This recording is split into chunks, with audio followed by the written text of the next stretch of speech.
एक समय की बात है। एक दंपत्ति नीलपुर नामक गांव में आकर रहने लगे। दोनों पति पत्नी जादू टोना करते थे। लोग उन्हें ओझा कहकर बुलाते थे। गांव में लोग उनसे बहुत परेशान थे, पर कुछ भी कर सकने में असमर्थ थे, क्योंकि वे काला जादू करते थे। इसलिए गांव वाले उनसे बहुत डरते थे। ओझा हर अमावस्या के दिन एक कुंवारी लड़की के खून से नहाकर अपने कुलदेव को पूजता था। इसलिए अक्सर लड़कियां गायब हो जाती थी। उनका कोई नामो निशान भी नहीं मिलता था। ओझा की पत्नी भी ओझा से कम नहीं थी। वह भी रोज रात को मर्दों की बलि देती थी। उसे 1001 मर्दों की बलि देकर अपने आप को बूढ़ा होने से रोकना था। सो दोनों अपने अपने काम के लिए लोगों की बलि देते थे। उनके लिए ये काम बहुत ही आसान था। वे दूर खड़े होकर ही बस मंत्र पढ़ते थे, और जैसे ही आधी रात होती, कुंवारी लड़की हो या मर्द, वे स्वयं ही चले आते। उन्हें तो पता भी नहीं चलता था कि वे आधी रात को बाहर चल रहे हैं। जब गांव वालों को पता चला कि ओझा के कारण गांव में लोग गायब हो रहे हैं, तब उन्होंने एक दिन ओझा को रात में अकेला पाकर उसे मिलकर मार डाले और उसके शरीर को टुकड़ों में काटकर जहाँ तहाँ फेंक दिए। पर ओझा नहीं मरा। उसके शरीर के टुकड़े खुद ब खुद चलकर आने लगे और एक जगह मिल गए, और ओझा दोबारा जी उठा। वह जोर जोर से हंसने लगा और कहने लगा, तुम लोगों ने मुझे मारने की हिम्मत की, अब देखो मैं तुम लोगों के साथ क्या करता हूँ। वह जोर से बोला, खून का बदला खून, और जोर जोर से हंसने लगा। अगले दिन सुबह उस गांव में चारों तरफ लाशें बिखरी हुई थी। चारों तरफ कोलाहल होने लगा। ऐसे ही लोग डर के साए में जीने लगे। एक दिन ओझा किसी काम से दूसरे गांव जा रहा था। तब जंगल में उसे एक आम का पेड़ दिखा, जिसमें बहुत सारे पके हुए आम लगे थे। ओझा पेड़ से आम तोड़कर खाने लगा। तभी उसे किसी की रोने की आवाज़ सुनाई दी। उसने ऊपर देखा, एक पपीहा पेड़ की शाख पर बैठकर रो रही थी। ओझा ने उससे पूछा, तुम क्यों रो रही हो? पपीहा ने कहा, मेरा पति आज मर गया। वह मेरे प्राणों से भी ज़्यादा प्यारा था। मैं उसके लिए रोऊं नहीं तो क्या करूं? पपीहे का दुख देखकर ओझा का दिल पसीज गया। उसने पपीहे को बोला, यदि तुम सच्चे मन से अपने पति को पुकारोगी तो वो जीवित हो जाएगा। पपीहे ने अपनी आंखें बंद कर अपने पति को पुकारा। ओझा तुरंत अपना शरीर छोड़कर मरे हुए पपीहे के शरीर में चला गया। पपीहा का पति तो जीवित हो गया। पपीहा जब आंखें खोली तो उसने अपने पति को जिंदा पाया, तो उसे बहुत गुस्सा आया। उसने अपने पंखों से अपने पति को जोर से मारा और जोर जोर से रोते हुए कहने लगी, मैं तुम्हारी हालत देखकर डर गई थी और तुम मेरे साथ मजाक कर रहे थे। यह कहकर पपीहा अपने पति के गले लग गई। जब पपीहा ने नीचे देखा तब उसने ओझा को मरा हुआ पाया। पपीहा को उस पर दया आ गई और अपने पति से कहने लगी, कुछ देर पहले इसे मेरे दुख देखकर दया आ रही थी। बेचारा कैसे मरा पड़ा है, इसके लिए हमें कुछ करना चाहिए। पपीहे ने पेड़ से एक आम का पत्ता तोड़ा और प्रार्थना किया कि जैसे मैं अपने पति के लिए रोई, वैसे ही इसकी पत्नी भी इसके लिए रोएगी और सच्चे मन से इसे पुकारेगी तो ये वापस जिंदा हो जाए। तब तक के लिए इसके शरीर को जंगली जानवरों से रक्षा करना। यह कहकर आम का पत्ता ओझा के शरीर के ऊपर रख दी और दोनों पपीहा उड़ चले। जब एक दिन पपीहा और ओझा, जो पपीहा के पति के शरीर में अपना प्राण डालकर उसे जीवित कर दिया था, पेड़ पर बैठकर फल खा रहे थे, तभी एक बहेलिये ने उन्हें अपने जाल में फंसा लिया। पपीहा अपने आप को छुड़ाने की प्रयास करने लगी, पर उसका पति वैसे ही बैठा रहा। क्योंकि वह ओझा था, इसलिए वह मनुष्य की चाल को समझ सकता था। उसने पपीहे से कहा, शांत बैठे रहो, तुम्हारे इस प्रयास से तुम मुक्त नहीं हो सकती हो। मैं एक उपाय बता रहा हूँ, सुनो। हम लोग मरने का नाटक करेंगे। जब शिकारी आएगा और हमें मरा हुआ पाएगा तो वह हमें जाल से मुक्त कर देगा। जैसे ही मैं इशारा करूं, उड़ चलना। दोनों मरने का नाटक करने लगे। शिकारी ने उन्हें मरा हुआ पाया तो कहने लगा, मेरा सारा मेहनत बेकार हो गया। ना मैं इन्हें खा सकता हूँ और ना ही इन्हें बेच सकता हूँ। अब इनका क्या करूँ?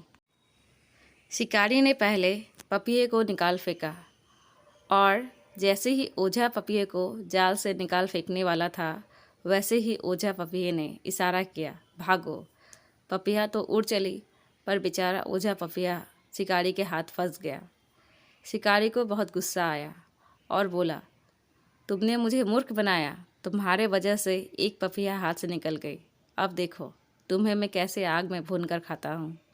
डर के मारे ओझा बोला, मुझे मत खाना।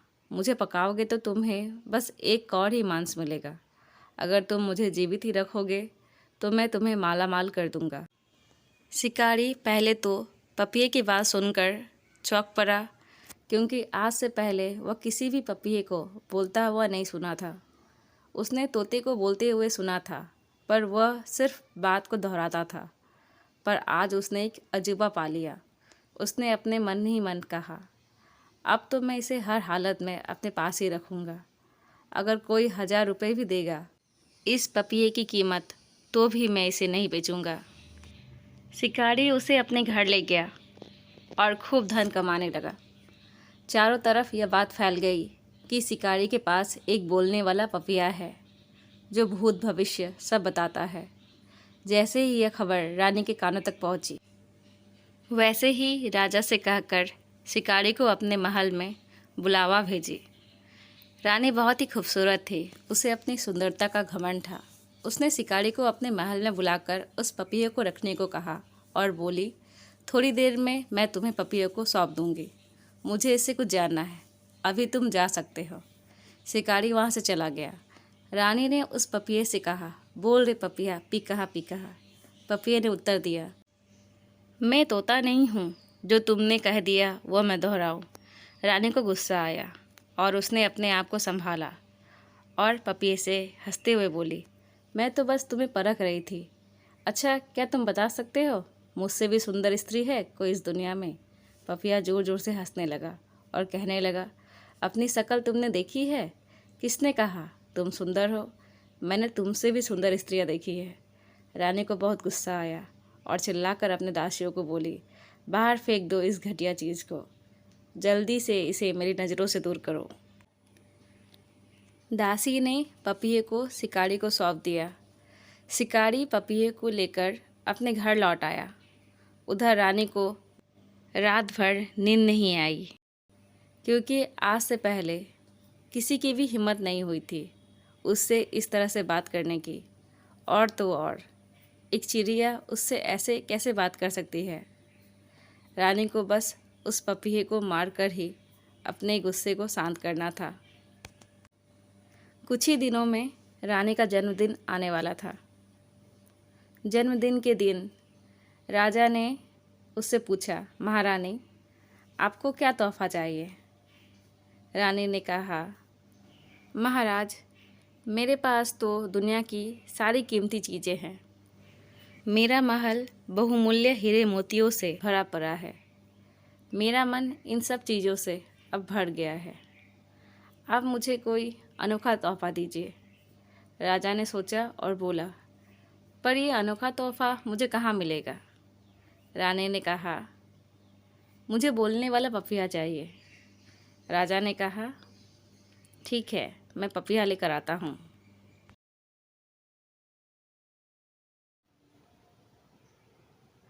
राजा ने शिकारी को बुलाया और उससे कहा, मुझे तुम्हारा बोलने वाला पपीहा चाहिए। बोलो तुम उस पपीहे के बदले क्या लोगे? शिकारी बोला, क्षमा करिए महाराज, मैं आपको पपीहा नहीं बेचूंगा। राजा ने कहा, तुम जितना चाहो उतना बहुमूल्य हीरे मोती सोना चांदी ले लो, पर मुझे ये पपीहा दे दो। मैंने रानी से वादा कर दिया है, मुझे उसे पपीहा देना ही पड़ेगा। शिकारी बहुत सोचा और बोला, महाराज मुझे पपीहा के बदले आपसे हीरे मोती नहीं चाहिए। राजा ने कहा, फिर तुम्हें क्या चाहिए? शिकारी ने कहा, यदि आप मुझे अपने राज्य का आधा हिस्सा दे दे तो मैं बोलने वाला पपी आपको दे सकता हूँ।